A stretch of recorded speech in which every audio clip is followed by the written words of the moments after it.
Hi guys, so this is Stephen Edwards from Chapman Tax Accountants. I'm sure many of you are clients of ours and you know a little bit about me already. If not, no problem at all. We can always share a little bit about us and how we can help you at the end of the webinar, or you can always get in touch with us. But the main purpose of this video we're putting together, it's a recording, is that we feel, and I personally feel quite strongly about the idea of recovering from what we've had to gone through with COVID-19 in a very strategic way. You know, what's worked before is not going to work afterwards. We need to be very thoughtful and tactful in terms of, you know, where we are right now. We need to really, that's one of the first major sort of things, is to assess where you are. And I'm sure a lot of you have you judge that by how much money's in the bank, how much money's coming in the bank on a weekly, monthly basis. So you've got a good idea, but we want to really put the spotlight on your business and what it's going to take for your business to recover, and how you can recover as confidently as possible and to give yourself the best chance as possible. So we've got a structure in place where at the end of this we can either help you. There's a paid service. There's a complimentary service, or you can do it all yourself. So this is all about, we strongly believe you need to be looking at your own business and you need some kind of recovery plan, regardless who's doing it, whether you're doing it yourself or we're doing it with you. So that's what this is about. I think you want to get a lot of value out of this. It's going to really give you a bit of extra confidence in terms of what business recovery planning actually means. It's not something that many of us have had to think about in the past, but I'm very confident many of us, many business owners, and also sort of people at a general level, individuals, the public, are going to come through this a lot stronger long term. So that's what this is about. So let's sort of dive in.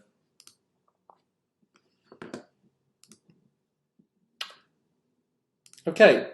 So just a thought of the day, just something to think about. Smooth seas don't make skillful sailors. It's this whole idea throwing you into the deep end. And, if it's difficult, you're going to take a lot more out of it. It's a bit like going to the gym. If you're sort of jogging or exercising on a scale of 4 out of 10 in terms of your difficulty, you're not really going to get that much out of it in terms of your fitness. If you're, however, pushing yourself 8 or 9 out of 10, you're going to reap far better rewards long term. And hopefully what we're all going through now, it's going to give us a lot of skills and experience to make our businesses stormproof to some extent. I don't think storm probably describes what's happened to the full extent. I think meteor proof is probably more like it. No one could plan what's happened to our businesses, but I think we can all agree we're all going to learn something out of this once we finally see the other side. I know we're slowly getting there now, but there's still a lot to go through, which is why I feel this video is going to be quite helpful for people. So just to briefly look at the agenda, we're going to what we call closing the disconnect. So it's not taking that sort of isolated feel that we're in it alone. You need to use your network. You need to use the people within your immediate network, and also any professionals, your accountants, your bankers, your solicitors, other business owners. A lot of us are in this together, so we need to get as much support as possible. We're going to look at the need to reinvent, which I'm sure some of you have done that already. Brilliant example is restaurants with takeaways, and obviously we've got the big going out to eat scheme that's coming, that's really helped restaurants especially. But every business owner is going to need to reinvent to some extent. We're going to look at your budget from a personal and business perspective, because when you're a small business, it's not, you can't really separate your personal budget and your business budget. Ideally, you ring fence the monies in your bank, in your business, particularly if it's a limited company, and you say, this is what I reasonably need to live. However, it can get quite blurred, and if you personally are spending more, or you can't cut down your personal spending, it's going to put more strain on your business. So we're going to look at a little bit about that and what you can do. We're going to look at opportunities, vulnerabilities, and some of the critical challenges. We'll look at how you can identify your risks. So we have a system to help you identify your risks, and it's I think you'll find that quite powerful, actually, and it's a bit of a lifelong habit as a business owner that it's going to probably help you sleep better at night because it puts it there in front of you rather than sort of having this intangible thing to worry about. You put it in plain sight. You know what you need to worry about, and you also can put something in place to help mitigate those risks. What goals and actions you can set following this recording? We'll look at how everything come together. As I said, we can help you, or we can give you some of the tools to do it yourself, or we can do an in-between where you go away and do it yourself, and we book a complimentary chat, whether you're a client or not a client, just to look at what you've done and see if we can sort of point you in the right direction and give you any feedback. Yeah, so that's it. Let's dive in. Okay, so as I said, you're not in this alone. You need to reach out to your network and get as much support as you can. I think there's been some amazing things going on in terms of Facebook groups. I think Martin Lewis has done an amazing job in terms, as always, in terms of what he shares online, and particularly the online communities have been absolutely amazing. But there's probably some support you can get a bit closer to home. As I said, your advisors, your accountants, ourselves, we know we have a very special sort of importance to our clients because it's quite a sacred thing being someone's accountant, a bit like being someone's solicitor. We're privy to some information that you probably don't share with sometimes your partners. Sometimes we've had things like husbands saying, "Please don't tell my wife," or the other way around. So we know we're in a privileged position.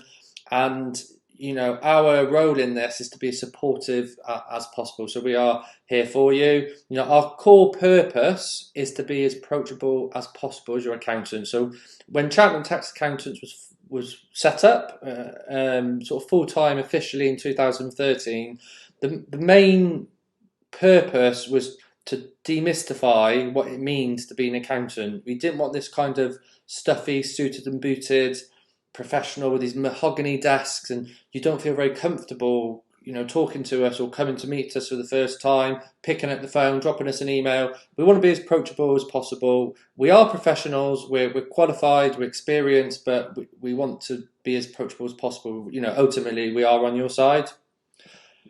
And on that note, we can work with our clients in different ways. Although we do all of the basics, we do your accounts, we do your tax, we can do bookkeeping, your payroll, I can go on.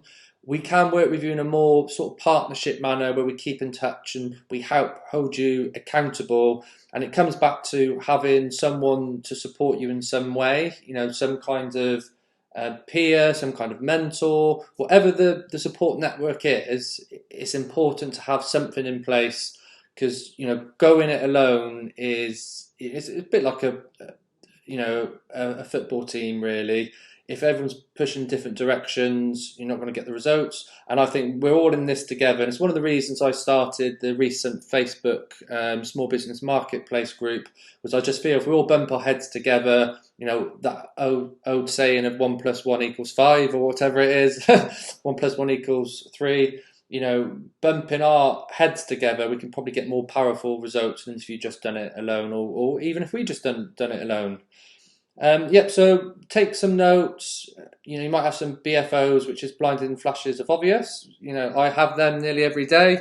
It's moments where you think that's so simple, yet it could potentially be so powerful. So if something feels really simple, but you don't do it at the moment, write it down. So what some often sounds like common sense is not always common practice, and it's the actual actions that get the results, which change things. So don't be shy in taking notes. And at the end of this, feel free to ask any questions with me personally.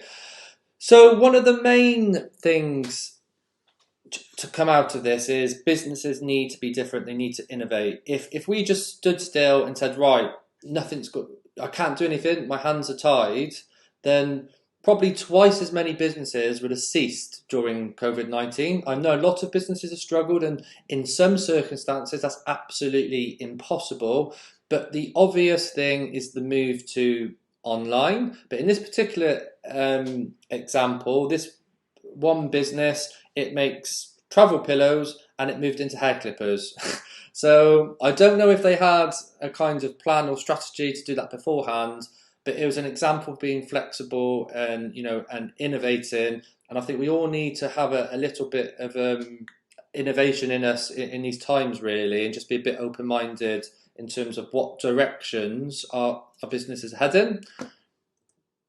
So there's a few things all quite similar here. So another one is re-engineering, is where you can use something in slightly a different way. So you've got your core business model. How can you apply it to something that's slightly different? I'll give you an example. So I think they're based in the UK. There was a husband and wife that were making, I'm pretty sure it was gin. Yeah, they're making gin, and they actually got one of the biggest contracts with the government making hand sanitizer.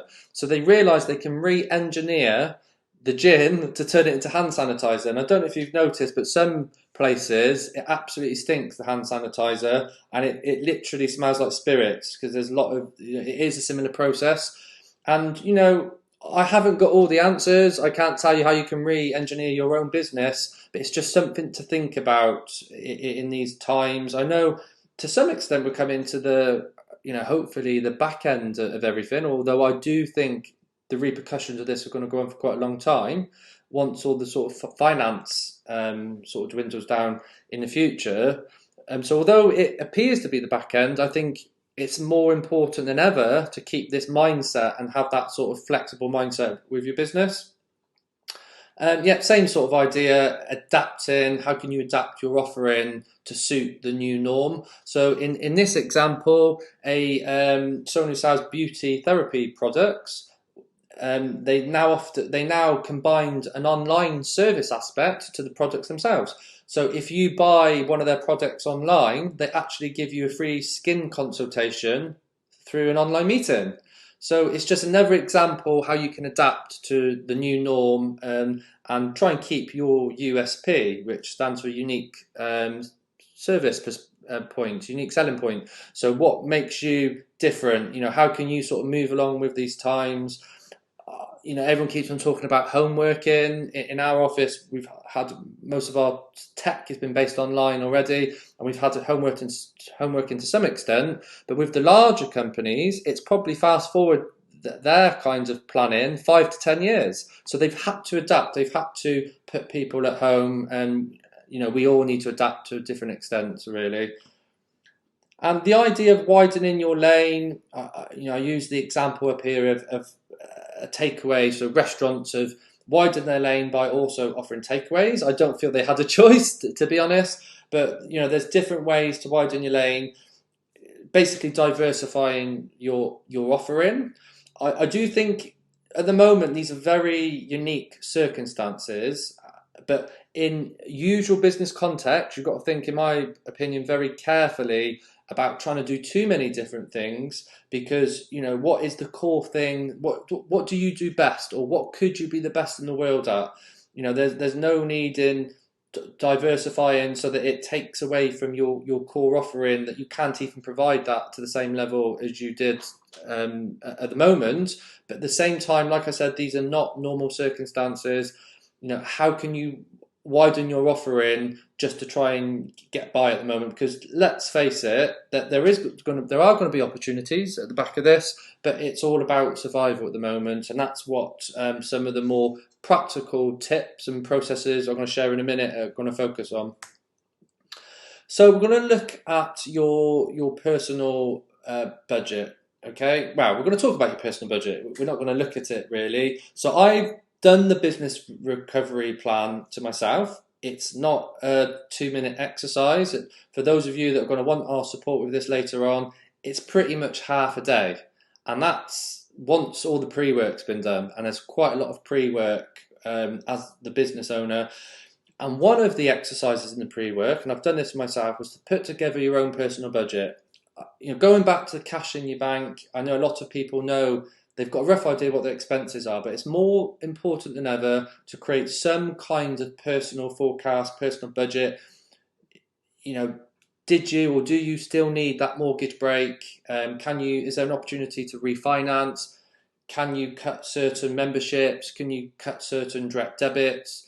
Can you, as Martin Lewis used to say, the drop down a brand challenge? Can you shop somewhere else? Can you shop at Lidl instead of Tesco's? Or Sainsbury's instead of Waitrose. Looking at your personal budget is really important because you and your business are pretty much one when we're talking about small businesses. In terms of the actual process of business recovery planning, off the back of this, we will give you your own personal budget planner, so you can do it yourself, you can pre-populate it yourself, and even if you want our help with your business recovery plan, you would still need to do that anyway. So I do recommend looking at that because it can be quite powerful, just putting it all on paper really, and knowing what your basic cash needs are as a family and as a household. In terms of the business budget, and this carries on from where we just left off talking about your personal budget, we start from how much money do you need as the business owner? I know that sounds a bit backwards because in an ideal world we'd probably all double or triple or at least add 10, 20, 30% onto what we earn, or what profit we make in our business. But it's really important to know what your base profit needs to be to survive. At the end of the day, you're in a business to, obviously you might have a core purpose, you might have customers, you might have this bigger picture, but you do need to pay yourself. You need to live, you need to look after yourself and your family. You've got to put on your own oxygen mask first. So this type of budget process, it works backwards in terms of what money do you need, and then we'll go all the way back to your gross profit, to your gross revenue, to your turnover, your sales, how much you need to bring in on a weekly basis or a monthly basis. So, right, I'm just going to see if I've got some examples here. So the idea, I'm pretty sure I'm just going to fast forward because I'm pretty sure I've got some examples. Oh, there we go. Yeah, we'll have a look in a minute. So I'm giving you a bit of a sneak preview there. What's going to happen? Hopefully, I'm not making your eyes too blurry there. So just briefly talk about this. So the logic behind this is we start from the bottom and we actually work our way up to the top. So how much is your cash situation? Have you brought extra cash in or less cash in? So have you got some extra finance? Have you freed up some money elsewhere? So what is your cash position? So we start from that. We look at any other cash adjustments. We look at any loans and finance that needs to be repaid. We look at any purchases that have to be made. We then finally look at what drawings, what basically salary as the business owner you need to take out from your business. We add all of these together from the bottom up. We then get with what you need, net profit, after your tax, after all your expenses, what net profit you need basically to earn to get by at the moment. And this is something, as I mentioned, we can do a lot of this with you and for you. But if you're going to do it yourself, we can have a review of what you're doing. So don't worry if this doesn't make sense at the moment. It's just giving you a bit of a background in terms of the logic behind this. And we work all the way up to the top and we say, right, based on the following requirements, and we'll tie your drawings into your personal budget, what you need as a family, as a household. We then look at, this is the profit I need. What overheads do I have to pay out? What's my direct cost? So if you're a builder, to get your gross profit, you deduct your materials. That's, what makes the sort of gross profit. And then we go all the way up to your sales. And what we're trying to get to is what is basically your minimum sales level to pretty much survive through these times. And if you're watching this and hopefully things are, like I said, a bit more back to normal for you now. But if you're watching this and for the last 2-3 months, you've had no choice you've got zero revenue, you might be looking at this and thinking, this is not relevant for me. And that might potentially be the case. It might not be relevant for you at the time because you had no control over your revenue. However, your drawings, your personal expenses, your personal budget is still relevant. You still need to know what your personal budget is. How can you, basically survive? What is the minimum amount of money you need to bring in to fund your family? And if you have been unfortunate that you've completely had to close shop in the last few months, hopefully you're more back to normal now. And going forward, this is just as important as ever, because we're not over this completely, and we don't know the impact it's going to have on the economy. We do know it's going to be really, really challenging. So this is still vitally important. It's really important for you in the next 3 months, 6 months, 12 months to have an idea what revenue do you really need to be bringing in to pretty much survive, or to feed yourself and your family. And I know that sounds a bit grim, it's a bit hard hitting, but like I said, we're in survival mode at the moment, and you really need to get an idea of your numbers. So you need to have that connection between your personal budget and also your business budget, because they are one of the same, really. If one's straining, the other's going to strain. They're interconnected.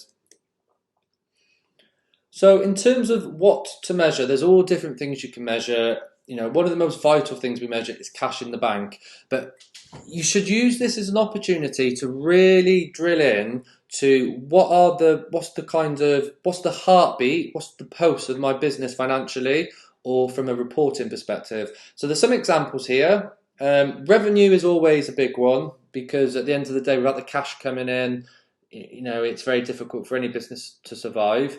After revenue, it's going to be cash flow, because you might have good sales, but you might be one of those businesses where you don't get paid straight away. So how long it takes to get paid could be an important KPI. So KPI stands for key performance indicator. So it's basically what are the key metrics and measures in your business. You might be watching this and you're a one-man band, you're a freelancer, you're still going to have a KPI. Your KPI might be how much can you earn per day, how much can you earn per month, what percentage of the month are you working. It's your business, you know it more than anyone, but every single business owner's got some form of KPI. So there's some examples here. We're talking about cash, customer satisfaction, because if you've had to make sacrifices to your overheads or your costs, linking back to what we just talked about in terms of the budget planning for the business, then that could impact your customer satisfaction if you've had to make certain sacrifices. Or if you need to increase your revenue to get by, how are you going to increase your revenue? Do you have a certain conversion rate in terms of how many people go onto your website equals buying customers? So there's probably more than a million different KPIs. I would recommend you strip it down to about 5. So the business planning process does walk you through that, and we suggest that you have no more than 5 in total. Okay, so opportunities. I mentioned earlier these BFOs, these blinding flashes of the obvious. It's just taking a step back and just thinking, what opportunities are there? I'm sure you've all racked your brains to think about this already. If you haven't, do it as soon as possible. You might be familiar with the term SWOT analysis. So SWOT analysis stands for strengths, weaknesses, opportunities, and threats. So I'll give you a quick example. If you're looking at something like Apple, their strengths would be their brand. That would definitely be a strength of theirs. Threat might be Samsung coming over and pricing them to win some of their customers. An opportunity might be a new type of technology. So it's strengths, weaknesses, opportunities, and threats. So apply that sort of principle to your business, but focus particularly on the opportunities. Going back to what we said earlier, some of these businesses have had to adapt, re-engineer. They've had to think outside the box, and putting things in writing can be quite powerful. So I just wanted to sort of go through that. And this links into the vulnerabilities and critical challenges. So we're going to look at, in a second, a risk register. If you've never done a risk register before, it's basically categorizing what are your main risks in your business and what can you do to mitigate those. What's the most important thing? I'm sure for a lot of you is to start bringing in revenue, get the business back to normal, put money in the bank, but it's trying to what role can you play to make that easier, make it reality? What impact can you play to make that happen, essentially? So we'll have a look in a bit more detail when we look at the risk register here. So what you do is you basically categorize your risks based on how significant they are. and also how likely they are to happen. So if you've got a risk that's, and we give it a score, so if you've got a risk that's really significant, so let's say, for example, you've got a business where you pay staff's wages, and one of the risks might be you cannot afford to pay the wages. That is clearly going to be a significant risk.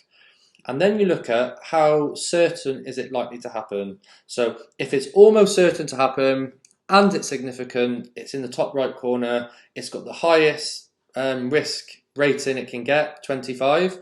On the other hand, if you've got something where it's a risk but it's insignificant, I'm trying to think of an example.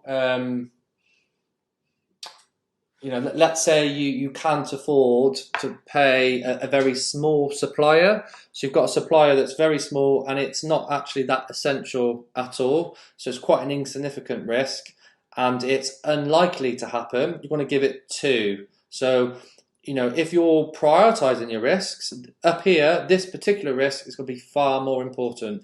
So what we've gave you to help you apply this to your own business is an Excel template, and all you need to do is think of your most significant risks and then basically give them a rating in terms of how significant you feel they are out of 5, and also how likely are they to happen. And what you end up with is a list of what risks to focus on, and then the next step is to look at how can you mitigate those risks. So we often refer to the 10 hats of a business owner, and I'm sure a lot of you can relate to this.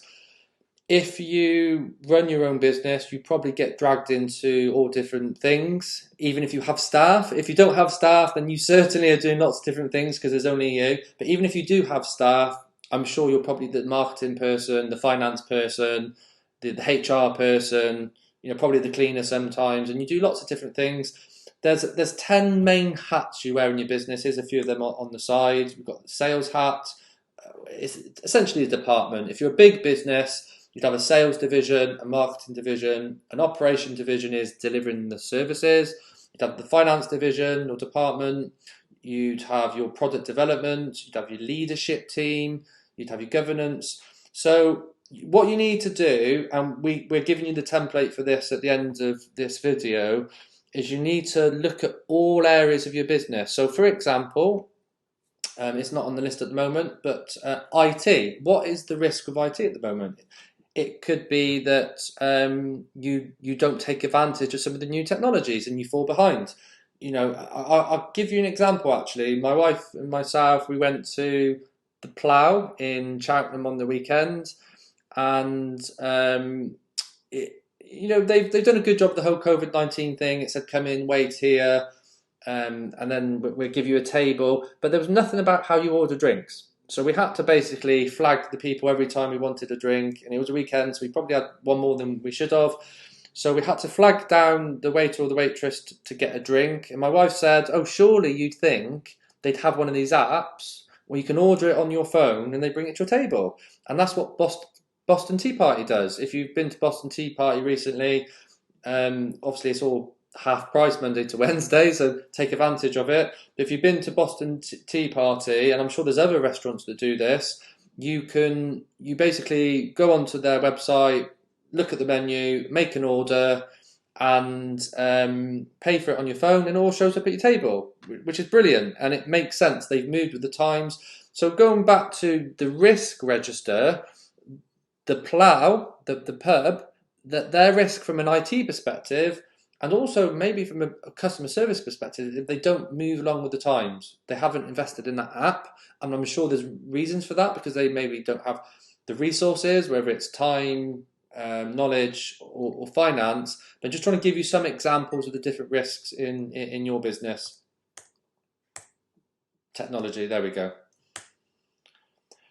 So off the back of looking at your risk register, looking at your business budget, your personal budget, what's vital to all of this is having some goals and actions. If you don't hold yourself accountable, or somebody else doesn't hold you accountable, it's not going to happen. So at the very minimum, you need to write it down, and that's why we're giving you the resources to do this yourself. Even if it's just your husband or your wife, and you share it with them, and you say, this is what I've put together.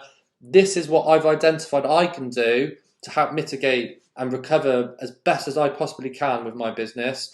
And then just put something in the diary to say, and tell your wife to put a reminder on her phone, or your husband, in 1 month's time, I'm going to check in to see how you're getting on. That's just a very basic example. To a fuller extent, you could meet with your accountant or your mentor or a peer who runs another business and have an hour meeting to discuss it in a bit more detail. What happened? Did you achieve everything you wanted to achieve?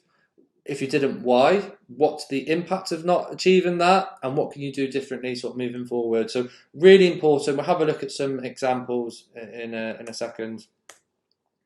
So now I'm actually showing you what a business recovery plan looks like. So I'm just drinking my tea at the same time. So if it goes quiet, that's why. So this is the start of the plan.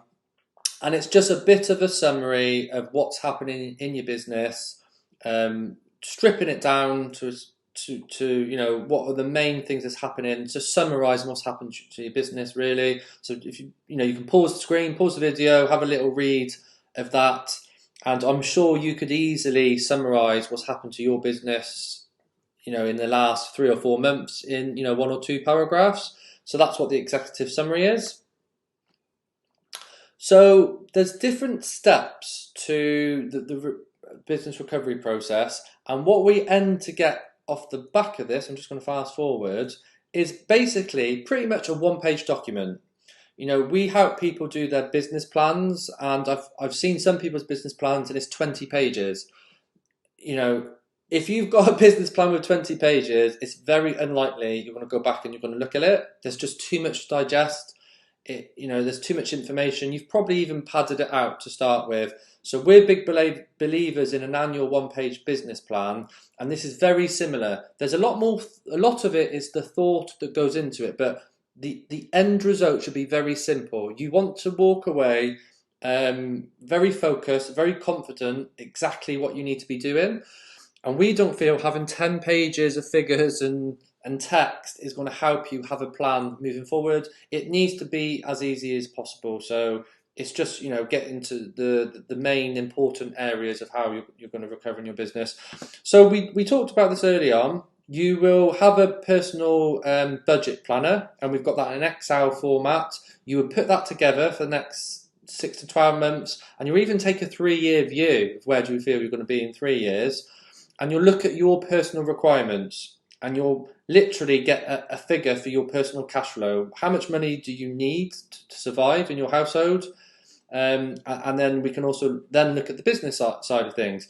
And also, at the end of the day, we have to survive in the short term, but we want to come out of this as healthy as possible in the long term. So it's having that kind of vision of what it's going to look like in 3 years' time. And then you can look at the two numbers.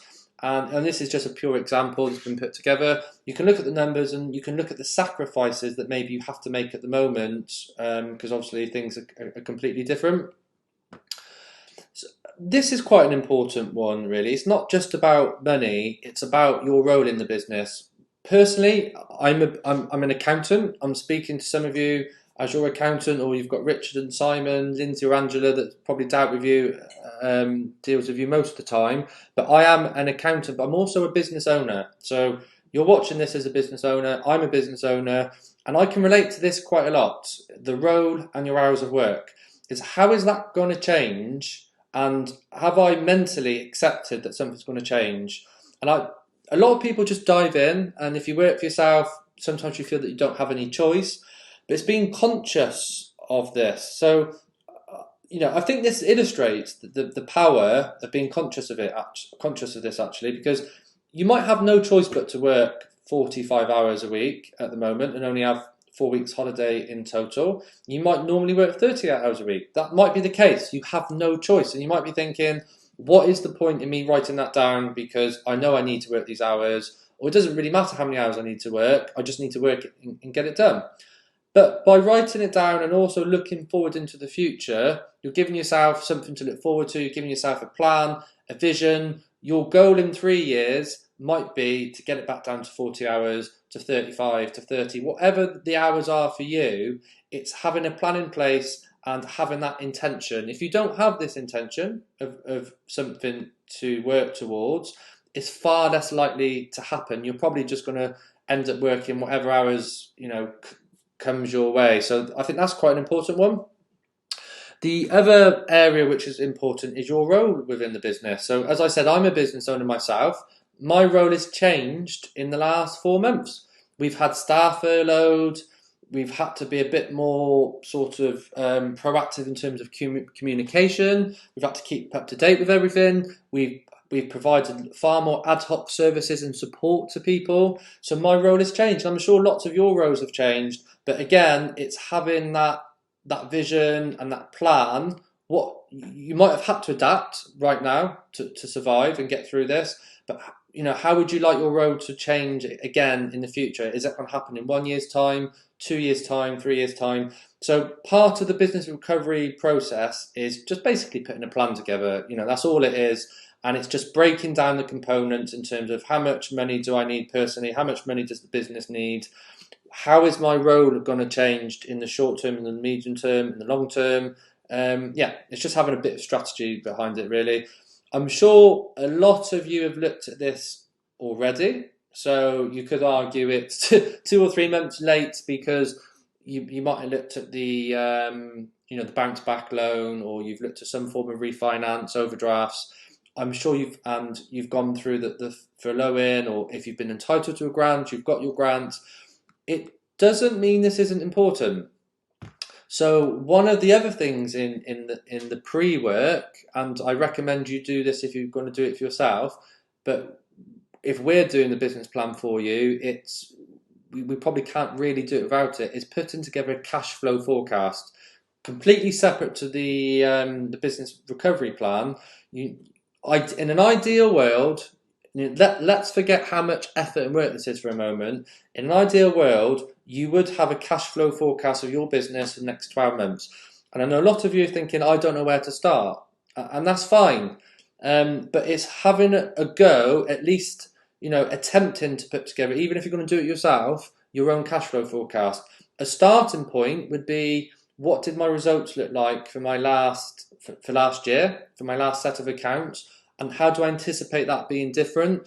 If we do it for you, there's lots more things we think about, and we still do it, with you. But why that's important is you can forecast any future dips. So you can take into account your personal tax bill you're going to have to pay maybe before January. You can look at your corporation tax, your VAT. Are you looking to bring people back from furlough in 2 or 3 months' time, or next year?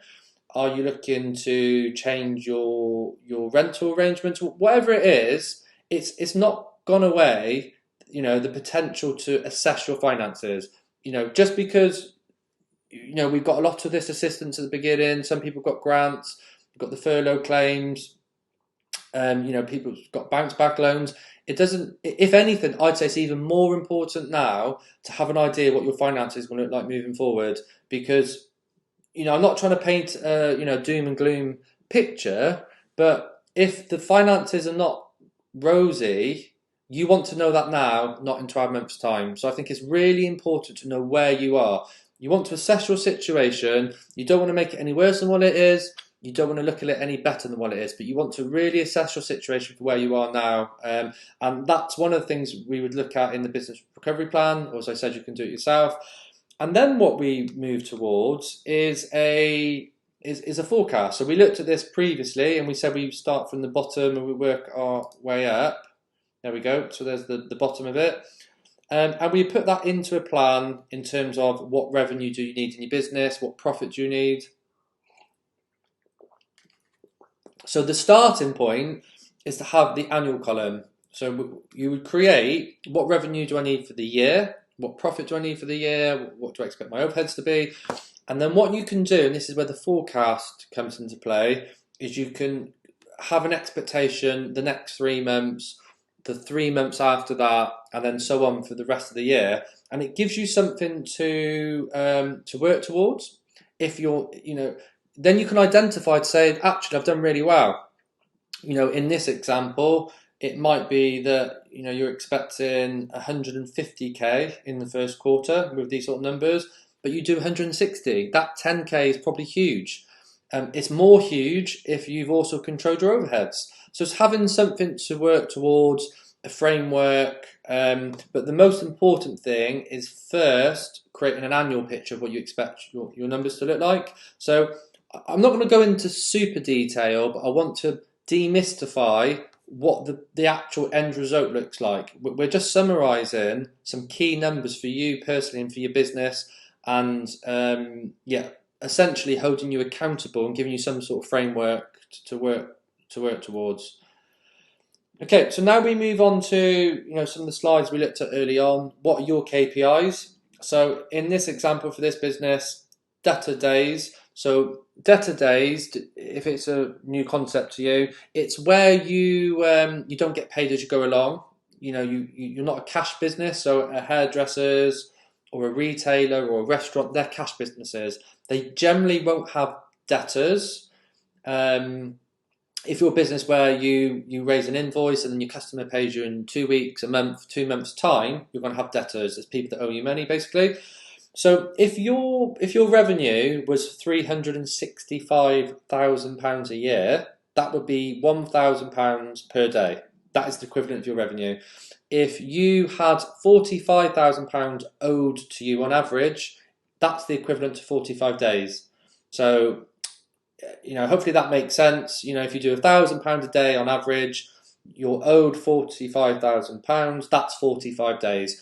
Obviously, I've picked a very clear example. You're not going to do £1,000 a day. So you're going to have to figure out the maths. But what's important is how long does it take your customers to pay you? So it's essentially you've got 45 days worth of sales basically owed to you at any point. Most businesses probably want to get this down below 30. It depends on your industry. Some industries it can be as high as 90 days, particularly if you're dealing with big corporate customers. Equally, stock is very similar. If you're a retailer or you're an online seller, e-commerce, an Amazon shop, an eBay shop, you might be drop shipping, you might be sending it straight to the customer, but if you're buying in stock, how much stock you hold in, what's the equivalent to that in terms of days of sales, days of average purchase costs, and you want to minimize that, because if it's in your warehouse, it's you're not making money, are you? So it's, don't worry too much about the specifics. I've probably talked too much about it already. I'm just trying to give you an example of how nitty gritty it can get in terms of your KPIs, your key performance indicators. What's important to you? If you're a hairdresser, how many haircuts per day does Tim make? Or how much, probably more important, is how much revenue per day is he bringing in? Because not all haircuts are equal, are they? One might be, I haven't got any hair, but so I don't go to the hairdressers anymore. So one might be £12 a haircut, and another might be 30. So it's probably unfair to judge it on the amount of haircuts. So you need to get down to that metric that's important for you. If you're a freelancer, it probably comes back to how much you're earning per hour, I imagine, or something along those lines. Gross profit margin. So that's if you buy if you sell a pizza for £10 and you buy it and you pay £5 for it, you've made a £5 gross profit. So that's what your gross profit's all about. And then minimum weekly sales we touched upon earlier, going back to your personal needs for your drawings and your family. What is the minimum sales you need to be bringing in to pretty much survive? So you can be creative. That at the end of this, we're going to give you the option to do your own recovery plan, and we can have a chat. It's a fairly brief chat. I think it's sort of 20 minutes, 30 minutes to just look at what you've done. You have the chance to pick our brains on anything like that. So yeah, you can think of what's important to you in your business. Opportunities. So this is an example for this particular business is to grow a certain side of their business. Maybe it's been underutilized.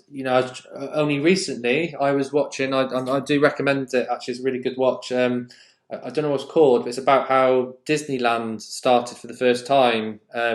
when they created, Disneyland, Disney World. At the time, all they'd done was the films. So they basically started a complete new revenue stream when they opened a theme park. And that grew over time. So have you got a certain side of your business where it's underutilized? You can grow it, you can push that a bit more. If you're a beauty therapist and you do nails, can you also do eyelashes, for example? That sort of thinking. Restructuring your business. I mean, I know some of you would be watching this and thinking this is for big businesses. Wow, it's not just for big businesses. Some of the terminology might seem like it's for big businesses because it's probably new to you. But the same logic applies to small businesses. Most big businesses have started small. So all we need to do when we're smaller businesses is we need to strip back, some of the complexity and just make it relevant for you and your business. If it's not relevant, don't worry about it. But I'm sure we can strip it back to its essence and take some really important elements of this that's going to benefit you and your business. So yeah, some other opportunities there.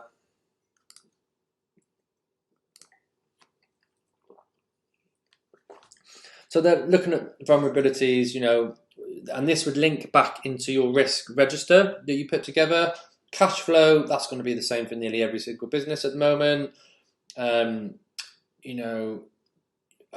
vulnerability might be that you've had to furlough staff and you can't provide the same level of service, so your clients might leave. To give you an example, lack of systems, lack of processes, not taking advantage of technology. It could be anything that's relevant for your business, and summarize what the most critical challenges are.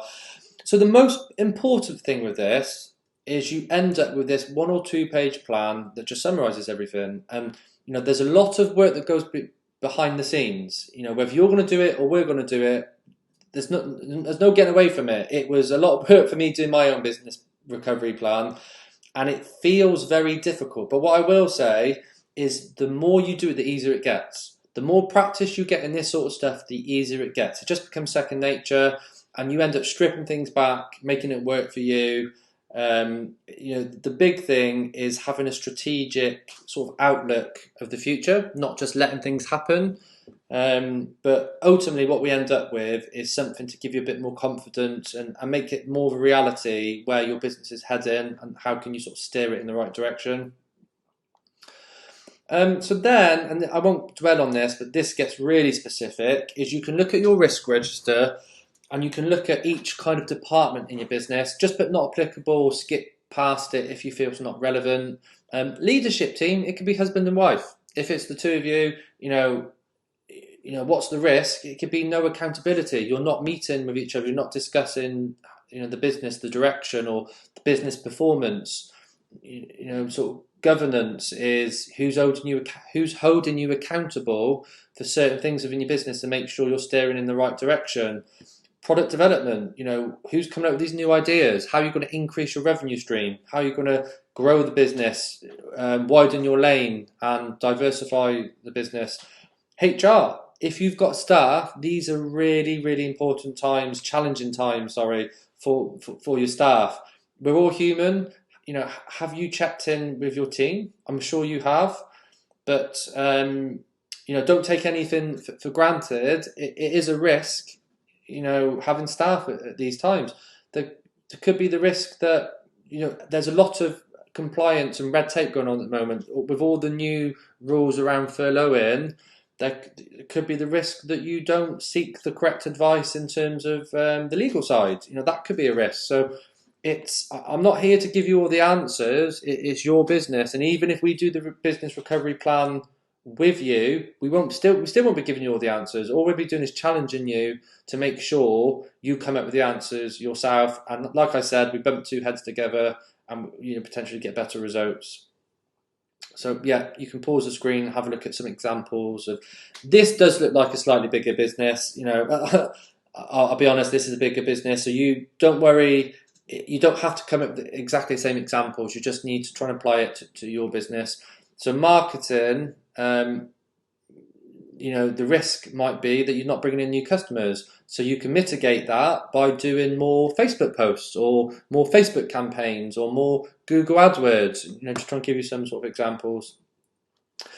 So as I mentioned earlier, putting on your oxygen mask first is essential. There's a reason when you're on the plane you have to put on your own oxygen mask, because you cannot help anyone else if you don't help yourself first. And doing nothing is really not an option, because if you do nothing, you're just leaving it a bit more to chance. You're not addressing how difficult, what's going on with the business. How difficult is it right now? You won't have a clear picture if you don't look at it in a strategic and structured way. So doing nothing is not really an option. So at the minimum, really, you need to be doing your own plan, or you need to do a watered down version of the plan. Even if you do your own cash flow forecast, you do your own risk register, you do your own personal budget. I don't think there's any excuse for anyone really not doing anything at the moment. And even at the end of this, if you're a bit unsure what to do next, give me a shout and I'll try and put you in the right direction. So, the idea behind it is just making a simple plan. As I said, it's not 15 or 20 pages. You've seen what it looks like a couple of slides ago. We want to make it as simple as possible, because it's all about the actions you take following from that. So in terms of how we can help you, and I'm 100% aware we don't like to be pushing extra services to clients in these times. We know that cash is king. Businesses are struggling. They're needing to take out loans. They can't pay their rent. They can't pay their staff. But at the same time, we have an ethical obligation to point you in the right direction. We 100% feel or believe you need to be doing some form of recovery plan. If we help you, it's not a small thing. It's half a day, sort of minimum. There's a lot of work that goes into it, and that's why we've also offered you some free options. So the complimentary recovery review would be where we give you all the tools, and at the end of this webinar you'll get the links to download everything yourself. You can do it all yourself. You get pretty much the same things we get access to, but the key thing is you do something. If you do it yourself, great. If we do it for you, amazing. We'd love to work with you to see where your business is heading in the future. But if you do nothing, what I can say for certain is you are definitely putting your business more at risk.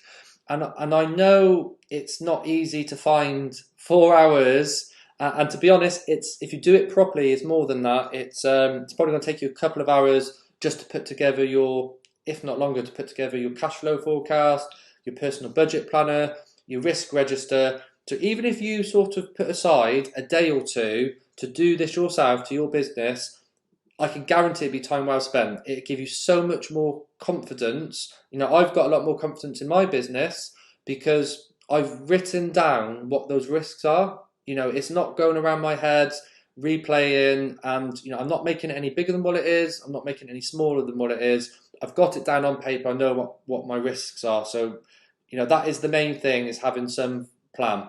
If you're not a client, then what we can offer is a complimentary client review meeting, and it's where we just talk. It's actually an hour meeting, and we just discuss your business and your circumstances, and we give you as much value as we can within that hour. Just give me a shout, get in touch, Stephen at Cheltenham Tax Accountants. Stephen with a PH, by the way, at cheltenhamtaxaccountants.co.uk. I'd be more than happy to get something arranged with myself or someone in the team.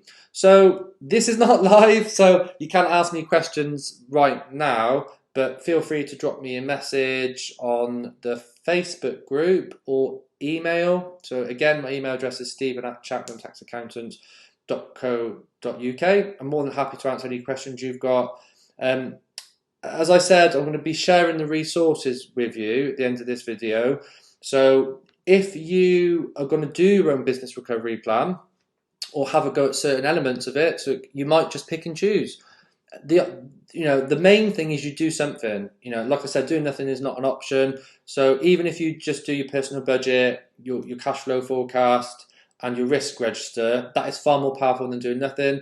off the back of that, we're more than happy to book a chat just to see what you've done and see if we can sort of help you in any way and push you in the right direction.